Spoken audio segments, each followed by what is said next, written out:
Luffy gets impaled, Katakuri gets impaled, and Big Mom gets cake.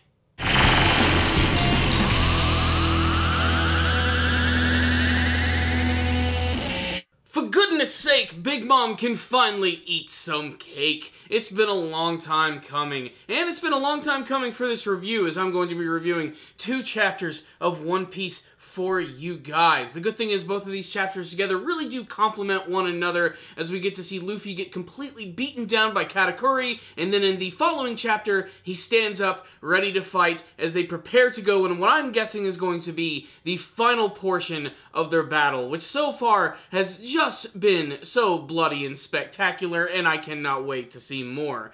Superficially, the biggest things that are going on in this chapter is that Sanji has arrived with the cake. The Straw Hat Pirates are elated, and Beiji and his group are going to go off with the cake to lure Big Mom away. Meanwhile, on the other islands that belong to Big Mom, you have Oven, who is instructing all of the citizens to destroy their mirrors. If you don't destroy a mirror, and Luffy somehow gets out of it and it's in your home, you are going to be executed. Again, just showing that the Charlotte family are not very nice.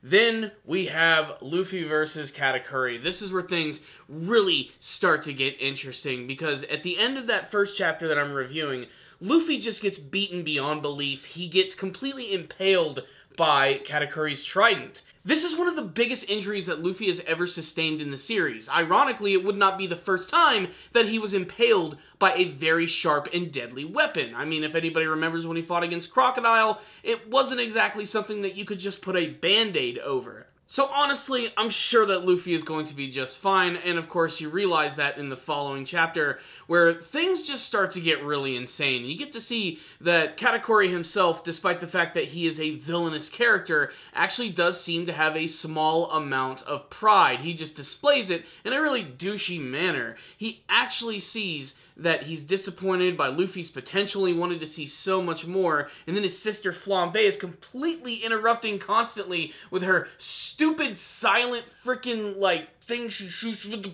She's using her silent blowgun. It's ridiculous, and Luffy just dodges it constantly because he's using the freaking force taught to him by Obi-Wan Rayleigh. And then Katakuri does it. He reveals his face to his sister. She flips out, but immediately turns on her brother, claiming that she's gonna take pictures and make fun of him to the other members of the family. Just... Why? Why are these brothers and sisters so freaking awful to one another? I'm guessing really it's all just because Big Mom is a sociopath. But still, we have this moment where Katakuri reveals himself. He's not afraid of showing his true nature anymore. And in order to have an even battle with Luffy, he takes his trident, turns it around, and shoves it right through his freaking stomach, impaling his own self just like Luffy, and then he puts up the fisticuffs. Luffy brings him up, and the chapter ends, and it's awesome. So what's the rundown on both of these chapters of One Piece? This is, without a doubt, one of my favorite Luffy battles from the entire series. It was already hyped before it began, but this is turning into just such a no-holds-barred, bloody knuckle brawl that I'm just absolutely loving every second of it, and it's just so vicious looking the entire time. Seeing Luffy get stabbed and impaled by that weapon was a really shocking way to end that chapter, and stereotypically I felt, oh, here comes the brand new transformation, here comes Gear, what, 5 at this point? Are we going to see something like that? Another Super Saiyan moment in the series? No, Luffy just continues to get up and fight back. But all of this is because of this big surprising moment with Katakuri, where he decides to freaking stab himself, which is so freaking metal.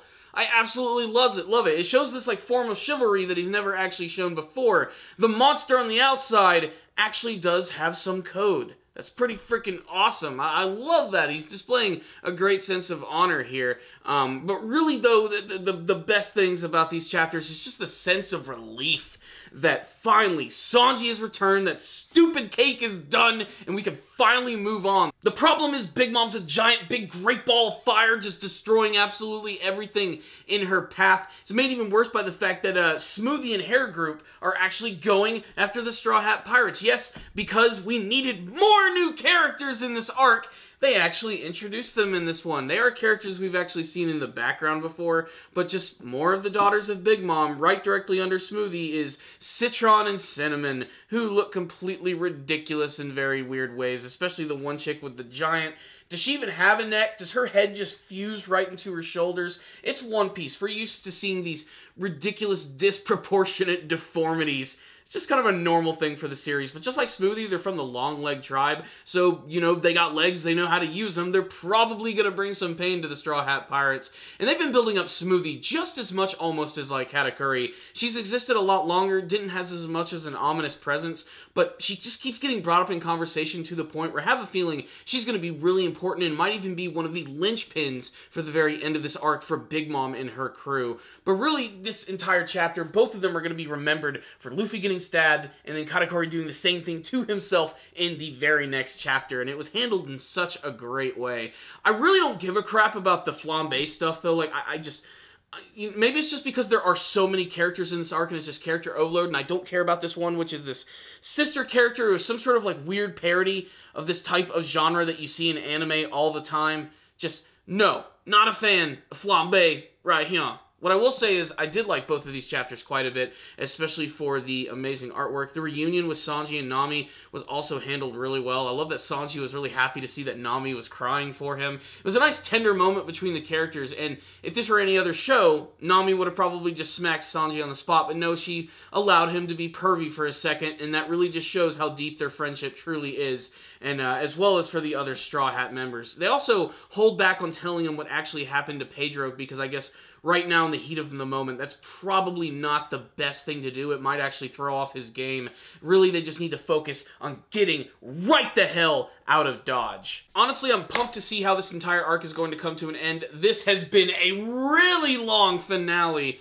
but it's been really great, and I can't wait to see how it's going to play out in the anime version as well. And hopefully we'll get to see more of these characters, which are just getting introduced on the fly. They give us their names, they make us seem like they are important, so hopefully they'll all get to do something great, but how much more could they end to the end of this finale? I mean, it's insane. I mean, really, what are Capone and their group going to do when Big Mom starts to eat that cake? Are they going to somehow do that to win back her favor?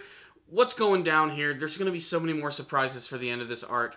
I really liked both of these. I'm giving both of them a 5 out of 5, and you guys should definitely check them out if you're following the One Piece manga series. Of course, if you guys did read the chapter, I want to hear what you guys thought about it. Tell me all your thoughts, theories, and what you hope to see from the rest of this arc in One Piece and beyond in the comment section below. Thank you guys for watching this review. I'll see you guys next time. And as always, stay Dandale, baby.